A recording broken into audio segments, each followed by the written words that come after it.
اگر نماز پڑھنے کے بعد گناہ بھی کرتا جا رہا ہے، نماز پڑھنے کے بعد وہ سود بھی کھا رہا ہے، نماز پڑھ رہا ہے وہ امانتوں میں خیانت بھی کر رہا ہے، نماز پڑھ رہا ہے وہ بے ایمانی بھی کر رہا ہے، نماز پڑھتا ہے شراب بھی پیتا ہے، نماز پڑھ رہا ہے جھوٹ بھی بول رہا ہے، نماز پڑھتا ہے فیصلہ اور پنچایت کے موقع پر اپنے رشتہ دار کی طرفداری بھی کر رہا ہے، نماز پڑھ رہا ہے اور تمام گناہوں میں بھی ملوث ہے، نماز پڑھ رہا ہے رشوت بھی کھا رہا ہے، نماز پڑھ رہا ہے دھوکہ بھی دے رہا ہے، تو وہ سمجھ لے۔ الحمدللہ نحمدہ ونستعینہ ونستغفرہ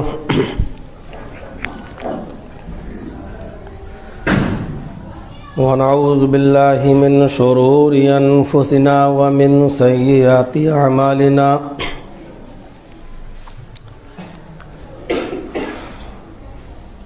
من یہدہ اللہ فلا مضل لہ ومن یضللہ فلا ہادی لہ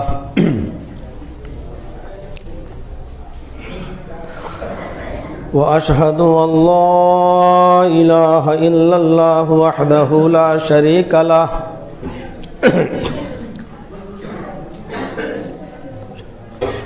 وأشهد أن محمدا عبده ورسوله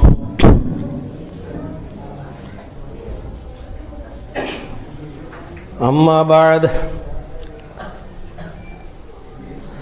فإن خير الحديث كتاب الله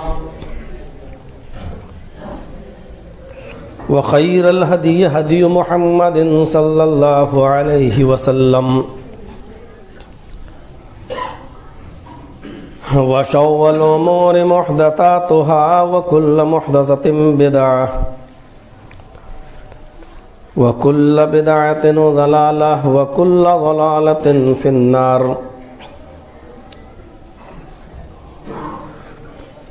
أعوذ بالله من الشيطان الرجيم بسم الله الرحمن الرحيم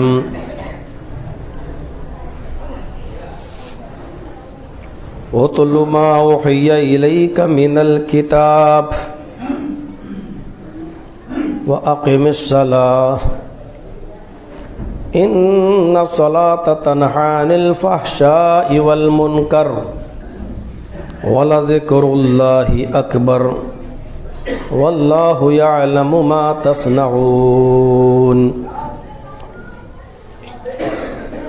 رب اشرح لي صدري ويسر لي أمري واحلل عقدة من لساني يفقهوا قولي